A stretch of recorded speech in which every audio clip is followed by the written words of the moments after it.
সবথেকে বড় দুঃখের বিষয় কি জানেন? যে রাজ্যের যে রাজ্যের মুখ্যমন্ত্রী একজন মহিলা, সেই রাজ্যে আজকে 2024 সালে দাঁড়িয়ে মেয়েদেরকে রাতটা দখল করতে নামতে হচ্ছে।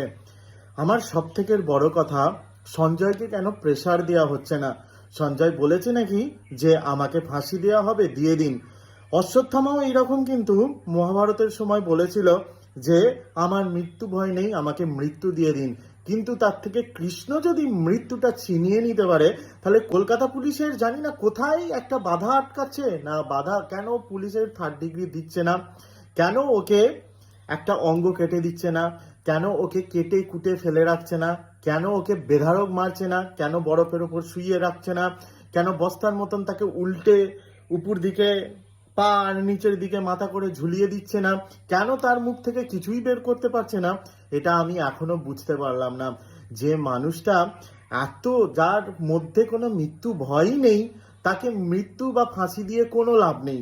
কারণ ওকে আমার মনে হয় সুন্দরভাবে বুঝিয়ে ভেতরে ঢুকিয়ে দেওয়া হয়েছে যে কিছুদিন পাবলিকে চেল্লামেল্লি করবে, কারণ বাংলায় এমনিতেও কিছু হয় না, তেমনিতেও কিছু হবে না। সেই জন্য তুই ভয় পাস না, তুই কিছুদিন পরেই সুন্দরভাবে ছাড়া পেয়ে যাবি। অতএব তুই তোর মতন কদিন জেলের মধ্যে ঢুকে থাক, ভালো খাওয়া দাওয়া কর, কিছুদিন পর তোকে আমরা বের করে নিয়ে চলে আসব। তো সেই সাহসে হয়তো ওর অত বড় বড় কথা। তো সেই মানুষটাকে কেন আগা পাঁচতলা উত্তম মধ্যম প্রহার দিয়ে পেটের ভেতর থেকে সত্যি কথাগুলো বের করানো যাচ্ছে না, সেটাই আমি এখনো পর্যন্ত বুঝতে পারলাম না।